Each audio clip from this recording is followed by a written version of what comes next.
کمبل کی دکانیں تھیں۔ جشن اور عید وغیرہ کے لیے ہر قسم کے خوبصورت کپڑے اسی بازار کے اندر مل جاتے، اور اس کے علاوہ اس بازار کے اندر کھانے پینے کی اشیاء بھی بڑے ہی سستے داموں میں مل جاتی، یعنی دنیا کی ہر قسم کی نعمت اس بازار میں ضرور موجود ہوتی۔ اور اس بازار کی سب سے بڑی خاصیت یہ تھی کہ اس بازار میں ہر چیز سستے داموں سے مل جاتی، اور اگر اس بازار میں کوئی چیز ختم ہو جاتی تو اگر وہی چیز دوسرے تاجر کے پاس ہوتی تو وہ تاجر اس چیز کے دام بڑھا کر دگنی قیمت پر نہیں فروخت کرتا تھا، بلکہ وہ اسی ہی قیمت پر اسی چیز کو اتنے ہی داموں میں فروخت کرتا، اور لوگ اس سے بڑے متاثر ہوتے۔ اور یہی وجہ تھی کہ وہ بازار فلسطین کے شہر الخلیل کا سب سے مشہور بازار بن گیا، اور اس کو اپنے شہر کی وجہ سے الخلیل بازار بھی کہا جاتا تھا۔ مصر، ایران، ترکی اور فلسطین کے اپنے شہر کے بڑے بڑے تاجر اس بازار کے اندر تجارت کرنے کے لیے ضرور آتے، اور سب سے بڑی خاصیت اس بازار کی یہ تھی کہ اس بازار کو آباد ہوئے 50 سال ہو چکے تھے، لیکن کبھی اس بازار کے اندر کسی ڈاکو کی ہمت نہیں ہوئی کہ وہ ڈاکہ ڈالے، نہ ہی کبھی اس بازار کے اندر کبھی کسی کا ناجائز قتل ہوا، نہ ہی اس بازار کے اندر کوئی چوری ہوئی، حتیٰ کہ اگر اس بازار کے اندر تاجر اپنی چیزوں کو کھلے عام باہر چھوڑ کر چلے جاتے اور نماز پڑھ کر واپس آتے تو وہی چیز اسی جگہ پر پڑی ہوتی۔ اور بہت سی روایات میں یہ بھی ملتا ہے کہ اس بازار کے اندر یہ بھی ایک بہت بات مشہور تھی کہ اگر اس بازار کے اندر تاجر اپنی دکان کو بند کرنا بھول جائے یا کوئی چیز اپنی باہر بھول جائے تو جب وہ صبح آتا تو اس کی چیزیں وہاں موجود نہ ہوتیں۔ کبھی کسی خریدار کے میں نہ ہی تاجر میں اتنی جرأت ہوئی کہ وہ کوئی چیز چرا سکے، اور اس بازار کے اصول اس طرح بنائے گئے تھے کہ اس بازار کے اندر ہر خریدار، ہر تاجر بہت خوش ہوتا، اور ہر خریدار بھی بڑے ہی اطمینان کے ساتھ خریداری کرتے۔ وقت گزرتا رہا اور وہ بازار اپنی تاریخ کا بہت بڑا مشہور بازار بن گیا۔ اسی بازار کے اندر وحید نامی تاجر جو کہ چمڑے کی دکان پر کام کرتا تھا، شروع میں وہ ایک اور تاجر کے پاس کم کرتا رہا، اور جب وہ چمڑے کا کام سیکھ گیا تو اس نے اسی بازار کے اندر اپنی دکان بنا لی۔ وقت کے ساتھ ساتھ اور محنت کی وجہ سے وحید اس مشہور بازار کے اندر چمڑے کی دکان میں شہرت پا گیا، اور اب وحید تاجر بازار کے اندر سب سے مشہور دکان تھی۔ ایک دن وحید تاجر مصر کے اندر چمڑا خریدنے کے لیے قافلے کے ساتھ جا رہا تھا۔ اسی قافلے میں کپڑے کے خریدار، کپڑے کے خریدنے والے تاجر، کھانے پینے، مٹی کے برتن کے تاجر، یعنی ہر قسم کے تاجر موجود ہوتے، اور اسی بازار کے اصولوں کے مطابق ان میں یہ بھی اصول تھا کہ اس بازار کے اکثر تاجر اکٹھے شہر میں خریداری کرنے کے لیے جاتے، اور اس سے ان کو سامان لانے میں بھی آسانی ہوتی اور ان کی چیز بھی باحفاظت بازار تک پہنچ جاتی۔ قافلہ بڑے ہونے کی وجہ سے ڈاکو میں اتنی ہمت نہیں ہوتی تھی کہ وہ راستے میں ان پر کوئی حملہ کر سکیں، اور انہوں نے فلسطینی حکومت کے ساتھ یہ بھی معاہدہ کیا ہوا تھا کہ اگر کبھی بھی بازار پر یا راستے پر موجود تاجروں پر قافلے پر حملہ کیا گیا تو ہونے والے نقصان کی بھرپائی سرکار کرے گی۔ اور یہی وجہ تھی کہ کبھی ڈاکو نے قافلے پر حملہ کرنے کی جرأت نہیں کی، کیونکہ ان کو پتہ ہے کہ اگر اس بازار کے قافلے والے تاجروں پر حملہ کیا گیا تو سرکاری سپاہی ہمیں زمین کے اندر سے بھی نکال کر ہم سے وہ چیزیں چھین لیں گے، لہٰذا وہ اس بازار کے تاجروں پر حملہ کرنے کی سوچ بھی نہیں رکھتے تھے، اور وہ بازار فلسطین کے شہر الخلیل کا بہت بڑا اور مشہور بازار بن گیا۔ اسی دوران ایک قافلہ روانہ ہوا، اور اس قافلے کے اندر وہی وحید نامی تاجر جو کہ چمڑے کا کام کرتا تھا وہ بھی اس قافلے کے ساتھ جا رہا تھا۔ بہت سی روایات میں ملتا ہے کہ اس قافلے میں 100 اونٹ اور باقی دیگر سواری کے لیے گھوڑے موجود تھے، اور بعض سی روایات میں ملتا ہے کہ اس قافلے میں اونٹ نہیں تھے بلکہ تانگے تھے تاکہ سامان آسانی سے اور جلدی میں لایا جا سکے۔ قافلہ اپنی منزل کی طرف رواں دواں تھا۔ ابھی قافلہ مصر کی مغربی پہاڑیوں کے قریب ہی پہنچا تھا کہ اتنے میں وحید تاجر کی نظر جنگل کے راستے میں پڑی۔ اس نے دیکھا کہ ایک بچہ زخمی حالت میں پڑا ہوا تھا، اور وہ فوراً اپنے گھوڑے سے دوڑ کر اس بچے کے پاس پہنچا۔ اس نے دیکھا کہ بچے پر کسی جانور نے حملہ کیا، اور جب قافلے کی آمد ہوئی تو گھوڑوں کے پیروں کے دبدبے کی وجہ سے وہ جانور خطرہ محسوس کر کے وہاں سے بھاگ گیا اور اسی طرح بچے کی جان بچ گئی۔ تاجر نے اس بچے کو اٹھایا۔ قافلے میں موجود ایک طبیب موجود تھا، فوراً اس کو بلایا گیا۔ سارے کا سارا قافلہ اس بچے کے لیے رک گیا۔ طبیب نے بچے کے زخموں کا علاج کیا اور اس کے بعد اس نے بچے کے چہرے پر پانی کے چھینٹے مارے، جس سے بچہ ہوش میں آ گیا۔ ہوش میں آنے کے بعد وہ بچہ فوراً خوف میں مبتلا ہو گیا۔ تو اس تاجر نے اسے ہمت دلائی اور کہا کہ تمہیں اب خطرہ نہیں ہے، تم محفوظ ہو، لیکن بتاؤ تم یہاں کیسے پہنچے؟ تمہارا نام کیا ہے؟ تم کس کے بیٹے ہو؟ تو وہ بچہ تھوڑی دیر ہوش میں آنے کے بعد اس نے کہا، میرا نام یعقوب ہے، لیکن میں اپنے ماں باپ کے بارے میں نہیں بتا سکتا، اور میں کہاں رہتا ہوں میں اس بارے میں بھی نہیں بتا سکتا۔ یہ سن کر تاجر حیران و پریشان ہو گیا کہ آخر بچہ اپنا نام تو بتا رہا ہے، لیکن یہ اپنے ماں باپ کے بارے میں کیوں نہیں بتا رہا؟ تو تاجر نے کہا، بیٹا تم اپنے ماں باپ کے بارے میں بتاؤ تاکہ تمہیں اپنے ماں باپ کے پاس بھیجا جا سکے۔ تو اس نے کہا کہ میں اس لیے تو ہوں اپنے گھر سے بھاگا ہوں تاکہ میں اپنے ماں باپ کے پاس نہ جاؤں، اور تم مجھے واپس اپنے ماں باپ کے پاس کیوں بھیجنا چاہتے ہو؟ تو تاجر نے کہا، چلو صحیح ہے، تم اپنے گھر واپس نہیں جانا چاہتے تو بتاؤ کیا تم ہمارے ساتھ چلنا چاہو گے؟ تو یعقوب نامی بچے نے کہا، جی ہاں تاجر صاحب، میں جانا چاہتا ہوں، لیکن میری کچھ شرطیں ہیں۔ تاجر نے کہا، بتاؤ تمہاری کیا شرطیں؟ اس بچے کی باتیں اس تاجر کو حیران و پریشان کر رہی تھی، کیونکہ وہ 10 سالہ بچہ بڑی ہی دلیری اور ہمت سے باتیں کر رہا تھا، اور اتنے بڑے حادثے کے بعد بھی وہ اسی طرح اعتماد میں تھا کہ جیسے اس پر کوئی برا وقت گزرا ہی نہیں، جیسے اس پر کوئی کسی جانور نے حملہ کیا ہی نہیں۔ تاجر نے کہا، بتاؤ تمہاری کون سی شرط ہے؟ تو یعقوب نے کہا کہ میری پہلی شرط یہ ہے کہ تم مجھ سے میرے ماں باپ کے بارے میں نہیں پوچھو گے۔ دوسری شرط یہ ہے کہ تم مجھے دوبارہ اپنے گھر میں واپس نہیں بھیجو گے۔ یہ سن کر یعقوب سردار نے کہا، بیٹا کیا تم میرے ساتھ رہنا پسند کرو گے؟ تو اس نے کہا، جی ہاں میں آپ کے ساتھ رہنا پسند کروں گا۔ یعقوب تاجر نے اس کو اپنے ساتھ لیا اور قافلہ اپنی منزل کی طرف رواں دواں ہو گیا۔ سارے راستے یعقوب سوچ رہا کہ آخر یہ بچہ کون ہے، کہاں رہتا ہے؟ اگر اس کے ماں باپ کے بارے میں پتہ چل جاتا تو اس کو واپس بھیج دیتے۔ اس کے ماں باپ بڑے پریشان ہوتے، لیکن پھر دوسری طرف یعقوب سوچنے لگا کہ اگر اس کے ماں باپ اس کے بارے میں اتنے فکر مند ہوتے تو یہ بچہ ضرور واپس گھر جانے کی خواہش کرتا۔ لگتا ہے کہ اس کے ماں باپ سے کوئی ایسی غلطی ہوئی جس کی وجہ سے واپس نہیں جانا چاہتا۔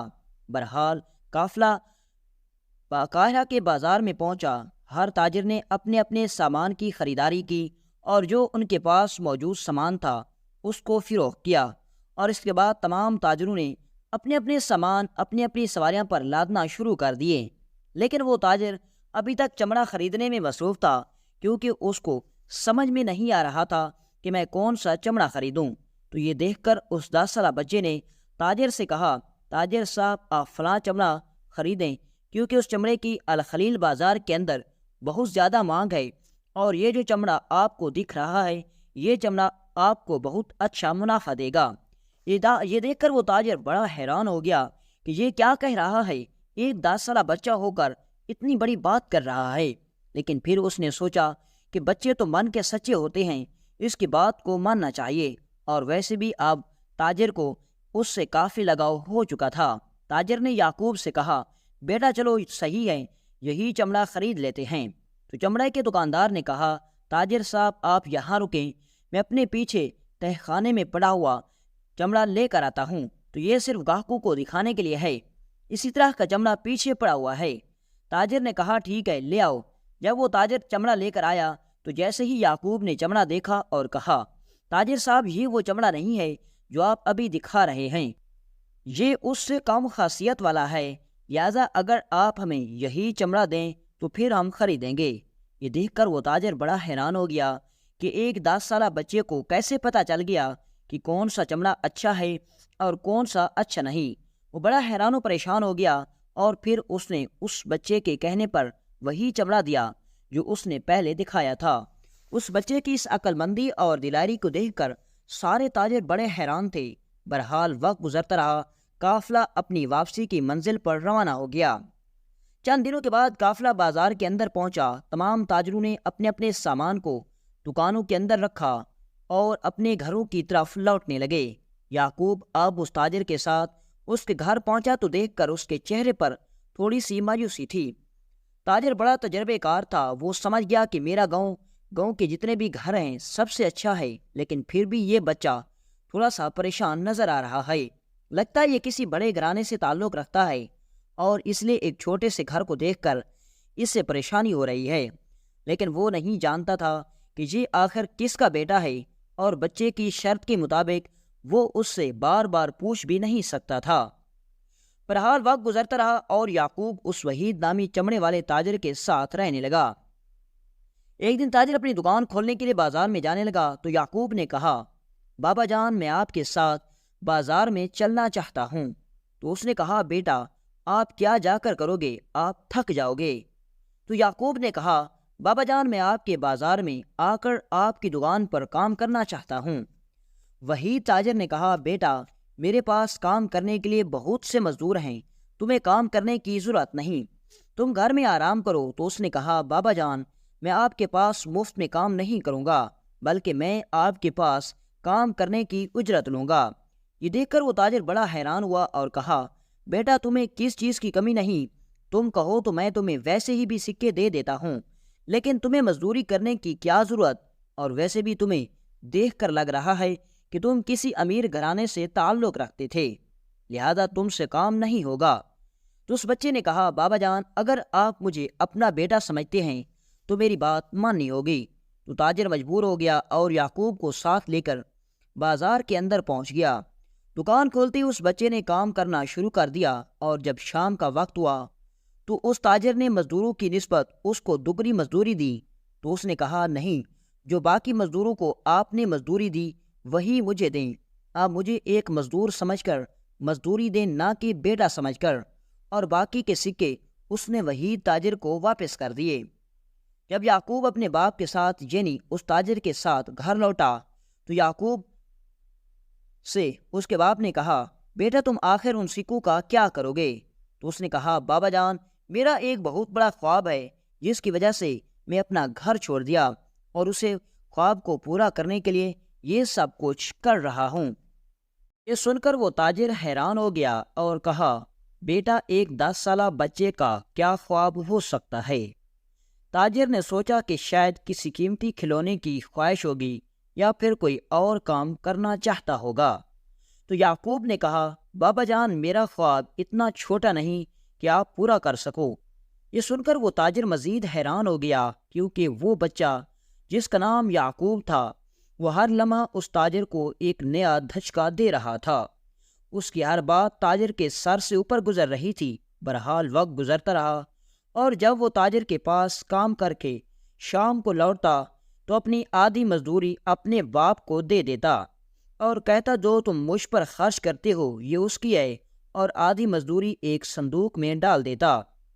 وہ تاجر یعقوب کو کہتا کہ تمہیں اپنی مزدوری مجھے دینے کی ضرورت نہیں، تم اس کو اپنے پاس رکھو، لیکن مجھے یہ تو بتاؤ کہ آخر تم یہ سب کچھ کیوں کر رہے ہو؟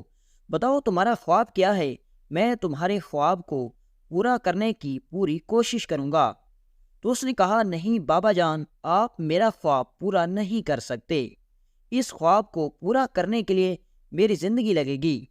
یہ سن کر وہ تاجر حیران ہوتا۔ بہرحال وقت گزرتا رہا اور وقت گزرتے گزرتے 10 سال گزر گئے۔ اب وہ یعقوب نامی بچہ نوجوان ہو چکا تھا۔ جب وہ 20 سال کا ہوا تو ایک دن وحید نامی تاجر سے برداشت نہ ہوا اور اس نے یعقوب کو اپنے پاس بلایا اور کہا کہ تمہیں اپنے راز کو چھپائے ہوئے 10 سال گزر چکے ہیں، لیکن تم نے آج تک مجھے یہ نہیں بتایا کہ آخر تیرا خواب کیا ہے۔ آخر تم 10 سالوں سے ہر آئے دن مزدوری کر کے آدھی مجھے دے دیتے ہو اور آدھی صندوق میں ڈال رہے ہو، لیکن بتاؤ تو صحیح آخر تیرا خواب کیا ہے؟ تو اس نے کہا، میں اپنے خواب کے بارے میں کبھی نہیں بتا سکتا۔ تاجر نے کہا کہ اگر تم مجھے اپنا باپ نہیں سمجھتے تو تم مجھے اپنے خواب کے بارے میں نہیں بتا سکتے، تو پھر میرے پاس تمہارے رہنے کا کیا فائدہ؟ یہ کہہ کر وہ تاجر بازار کی طرف چلا گیا، لیکن وہ نہیں جانتا تھا کہ اس کی اس بات کا اثر یعقوب پر اتنا ہوگا کہ وہ گھر کو چھوڑ کر چلا جائے گا۔ شام کو جب چمڑے کا تاجر گھر واپس لوٹا تو اس کی بیوی رو رہی تھی۔ اس نے کہا کہ میں کسی کام کی وجہ سے گاؤں کے اندر گئی تو واپس آئی تو یعقوب کا اپنا صندوق، جس کے اندر وہ 10 سالوں سے سونا جمع کر رہا تھا، وہ بھی نہیں ہے، اور یعقوب خود بھی نہیں ہے، اس کا سامان بھی نہیں ہے۔ یہ سن کر وہ تاجر خوف میں مبتلا ہو گیا اور اس نے پورے گاؤں کے اندر یعقوب کو تلاش کرنے کی کوشش کی، لیکن یعقوب نہیں ملا۔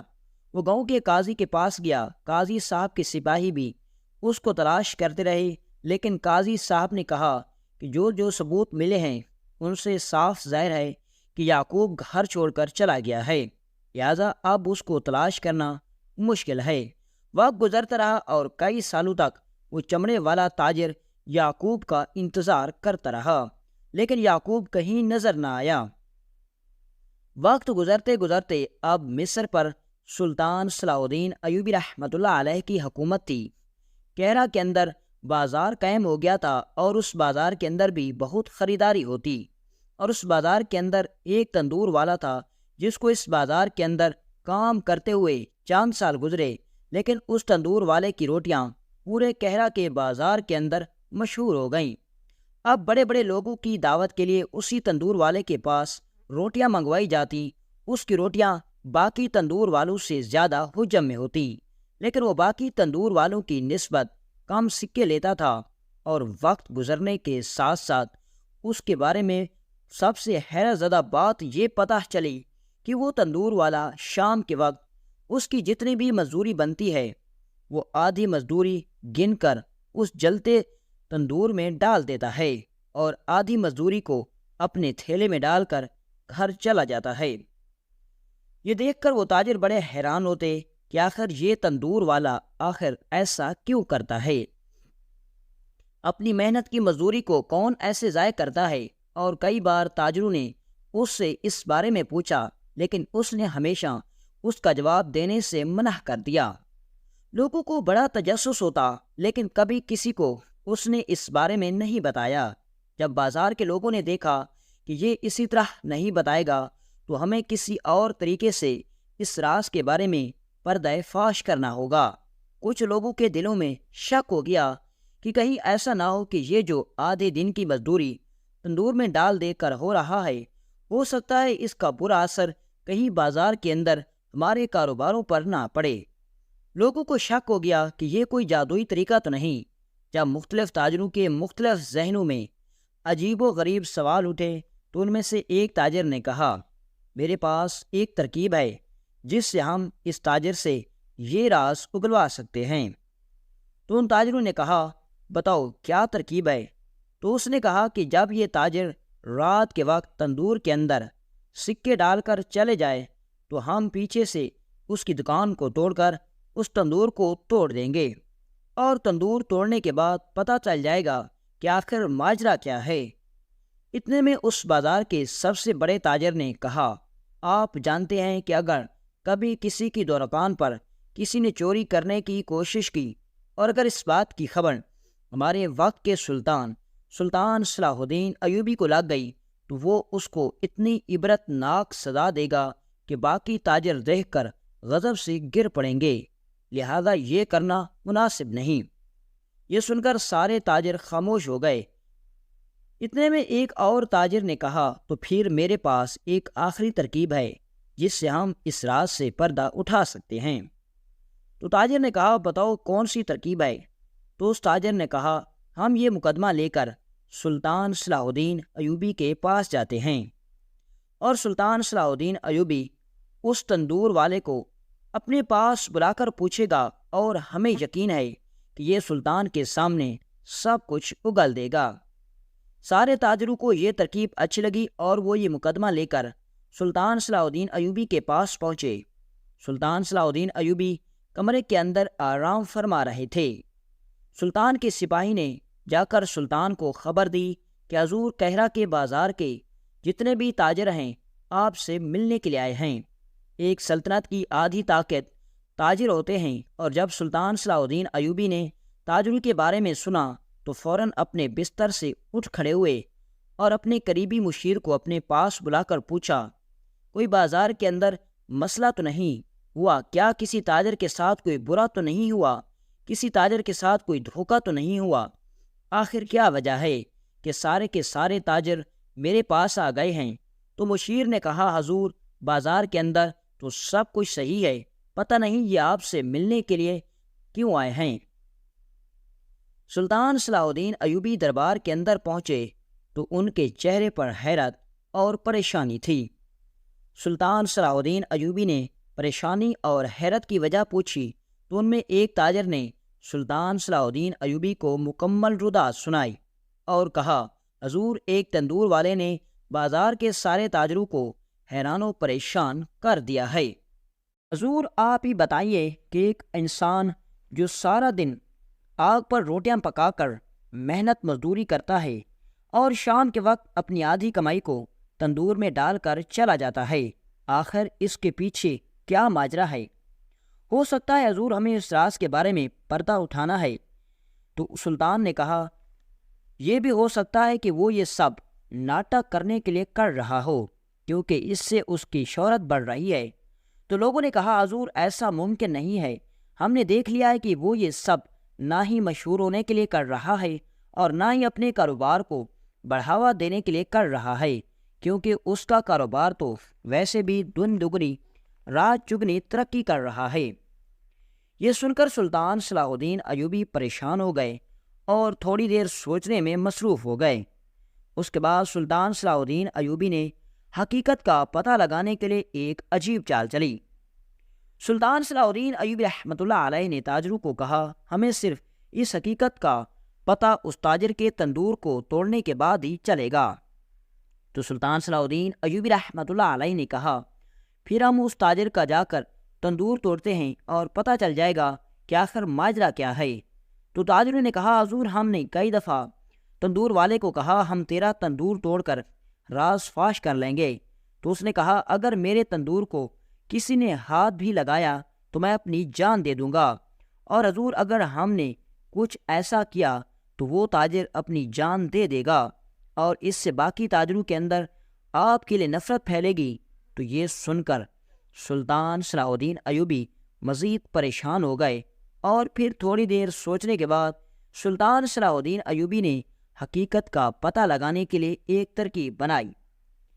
سلطان صلاح الدین ایوبی رحمۃ اللہ علیہ نے تاجروں کو کہا کہ میں دن کے وقت کسی بھی طریقے سے اس تاجر کی دکان میں داخل ہو جاؤں گا، اور جیسے ہی شام کے وقت وہ اپنی دکان کو بند کرے گا تو بند کرنے سے پہلے وہ اس تندور کے اندر سکے ڈالے گا، اور سکے ڈالنے کے بعد وہ جیسے ہی دکان بند کرے گا تو میں اس چھپے ہوئے سامان کے اندر سے نکل کر فوراً اس تندور کے اندر دیکھوں گا کہ آخر وہ سکے کہاں غائب ہو جاتے ہیں۔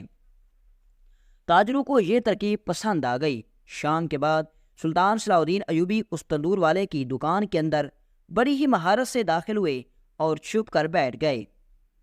شام کا وقت ہوا، معمول کے مطابق اس تاجر نے اپنی دن کی کمائی گئی اپنی مزدوری کو مزدوری دینے کے بعد اس نے سکے گنے اور آدھی مزدوری اس تندور میں ڈالی اور آدھی مزدوری ایک تھیلے میں ڈالی اور دکان بند کر کے چلا گیا۔ سلطان صلاح الدین ایوبی نے دکان کے بند ہوتے ہی دکان کے اندر شمع جلائی۔ شمع جلانے کے بعد اس تندور کا ڈھکنا اٹھایا تو دیکھا کہ اس تندور کے اندر کچھ نہیں دیکھا تھا۔ یہ دیکھ کر سلطان صلاح الدین ایوبی حیران ہو گئے کہ اس تاجر نے تو ابھی سکے ڈالے تھے، آخر وہ کہاں غائب ہو گئے۔ اتنے میں سلطان صلاح الدین ایوبی رحمۃ اللہ علیہ نے دیکھا کہ اس تندور کے اندر ایک باریک سی تار ایک چھوٹے سے لوہے کے کیل کے ساتھ تندور کے اندر لگی ہوئی تھی۔ سلطان صلاح الدین ایوبی نے وہ تار کھولی تو وہ تندور کا جیسے ہی فرش تھا وہ نیچے کی طرف کھل گیا اور نیچے بالکل اندھیرا تھا۔ یہ دیکھ کر سلطان صلاح الدین ایوبی حیرت میں آ گئے۔ اتنے میں سلطان صلاح الدین ایوبی نے دکان کا دروازہ تاجروں کو توڑنے کا کہا۔ تاجروں نے دروازہ دکان کا توڑا تو سلطان صلاح الدین ایوبی رحمۃ اللہ علیہ نے تاجروں کو کہا کہ ایک ایسا سپاہی جو حجم میں بہت چھوٹا ہو اس تندور کے نیچے چلا جائے۔ اتنے میں ایک چھوٹے سے سپاہی کو بلایا گیا جو بہت قد کا چھوٹا اور حجم میں کم تھا۔ سلطان صلاح الدین ایوبی نے اس تندور کے نیچے بنا ہوا ڈھکنا کھولا اور اس سپاہی کو نیچے چھوڑ دیا۔ جیسے وہ سپاہی نیچے گیا تو ایک بڑا سا تہہ خانہ تھا اور اس نے دیکھا کہ سونے کے سکوں کا نیچے انبار لگا ہوا تھا اور اس تندور کے نیچے ایک بڑا سا تہہ خانہ تھا۔ اس نے سلطان صلاح الدین ایوبی کو آ کر بتایا، حضور اس تندور کے نیچے ایک ڈھکنا لگا ہوا ہے اور وہ تندور والا ہر روز اپنی دکان کی آدھی کمائی اس تندور کے ڈھکنے کے ذریعے نیچے پھینک دیتا ہے اور آج تک اس نے ایک سکہ بھی وہاں سے نہیں نکالا، اور حضور اس تندور کے نیچے سونے کے سکوں کا ڈھیر لگا ہوا ہے۔ یہ سن کر سلطان نے سپاہیوں کو کہا کہ تم باہر نکل آؤ۔ سپاہی باہر نکل آیا۔ سلطان صلاح الدین ایوبی نے اپنا سپاہی اس تاجر کی طرف بھیجا، اس تندور والے کی طرف بھیجا گیا۔ جب اس نے دیکھا کہ میری دکان کے اندر وقت کا سلطان صلاح الدین ایوبی موجود ہے تو وہ فوراً دوڑتا ہوا سلطان یعنی کہ اپنی دکان پر آ پہنچا۔ تو سلطان صلاح الدین ایوبی نے اس کو کہا کہ تم بتاؤ آخر تم کون ہو، کہاں رہتے ہو، کہاں سے آئے ہو، اور یہ سب کرنے کے پیچھے آخر کیا ماجرا ہے؟ تو اس نے کہا، حضور اس کے پیچھے میرا بہت بڑا خواب ہے اور میں یہ کسی کو بتانا نہیں چاہتا، لیکن اب آپ نے اس راز سے پردہ اٹھا دیا تو میں یہ سب آپ لوگوں کو بتانا چاہتا ہوں۔ حضور میں فلاں کلیدار کا بیٹا ہوں۔ جب میں 10 سال کا تھا تو ایک دن میں اپنے بابا کے ساتھ جا رہا تھا تو بازار کے اندر ایک چھوٹا سا بچہ بھوک کی وجہ سے چلا رہا تھا۔ میں نے اپنے بابا کو کہا کہ بابا جان اس کو کچھ کھلا دیں ورنہ یہ بھوک سے مر جائے گا۔ تو میرے بابا نے کہا، میرے پاس اتنا وقت نہیں کہ میں بھکاریوں کو کھانا کھلاتا پھروں، مجھے بہت سے عام لوگوں سے ملنے کے لیے جانا ہے۔ میں اس بچے کو دیکھتا رہا، وہ بھوک سے تڑپ رہا تھا۔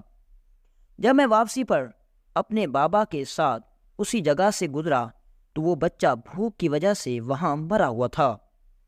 جب میں نے اس کے ماں باپ کو روتے ہوئے دیکھا تو میں نے اس دن سے ٹھان لیا کہ جس طرح اس بچے سے ماں باپ بچھڑ کر جس درد سے تڑپ رہے ہیں، اسی طرح میں اپنے ماں باپ سے جدا ہو کر ان کو بھی اسی درد میں تڑپانا چاہتا ہوں، کیونکہ میں جانتا تھا کہ میرا بابا ایک قلعے کا حاکم ہے۔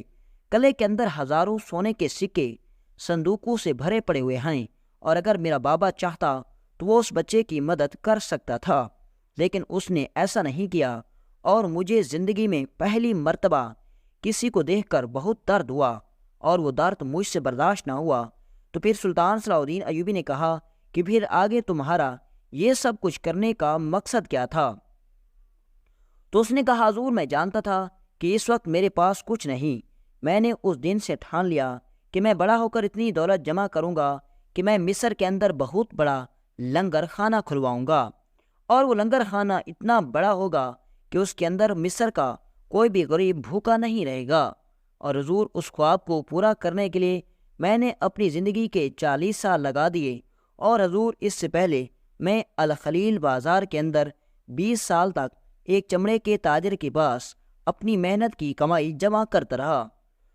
20 سال بعد جب اس چمڑے کے تاجر نے مجھے مجبور ہو کر دیا کہ مجھے آپ اپنے خواب کے بارے میں بتاؤ، تو میں اس کا گھر چھوڑ کر نکل آیا، اور اس کے بعد میں نے آ کر کہرا کے بازار میں اپنے تندور کی دکان کھولی، اور میں اسی طرح اگر 5 سال مزید سونے کے سکے جمع کرتا رہا تو میرا یہ خواب پورا ہو جاتا، اور میں مصر کے اندر بہت بڑا لنگر خانہ کھولنے میں کامیاب ہو جاتا۔ اور حضور آج تک پچھلے 40 سالوں میں نے کئی ایسے غریبوں کا پیٹ بھرا جو بھوک کی وجہ سے مرنے والے تھے، اور مجھے یقین تھا کہ میرا خواب پورا ہو جائے گا، اور 5 سال کے بعد مصر کے اندر بہت بڑا لنگر خانہ کھولتا۔ تو یہ دیکھ کر سلطان صلاح الدین ایوبی حیران ہو گئے کہ ایک قلعےدار کا بیٹا، ایک حاکم کا بیٹا ہو کر جس نے ساری زندگی غربت میں گزاری اور محنت مزدوری کر کے غریبوں کے بارے میں سوچ رہا تھا۔ یہ سن کر سلطان صلاح الدین ایوبی بہت حیرت میں پڑ گئے، اور پھر سلطان صلاح الدین ایوبی نے کہا، بے شک تیری محنت ضائع نہیں جائے گی۔ یہ سونے کے سکے اور باقی سرکاری خزانے سے سکے اٹھا کر مصر کے اندر بہت بڑا لنگر خانہ بنا دیا جائے گا، جس کو یعقوب لنگر خانے کے نام سے مشہور کیا جائے گا۔ اور اسی طرح سلطان صلاح الدین ایوبی رحمۃ اللہ علیہ نے اس تندور والے کے ساتھ مل کر مصر کے اندر بہت بڑا لنگر خانہ کھلا جو کہ سلطان صلاح الدین ایوبی اور اس یعقوب سردار کی وفات کے کئی سالوں تک آباد رہا، اور اسی طرح اس نوجوان کا خواب پورا ہو گیا، لیکن اس خواب کو پورا کرنے کے لیے اس نے اپنے محل کو چھوڑا اور ساری زندگی غربت میں گزار دی۔ اور اسی طرح بازار والوں کو پتہ چل گیا کہ آخر اپنی آدھے دن کی کمائی اس جلتے ہوئے تندور میں ڈالنے کے پیچھے سارا منظر کیا تھا۔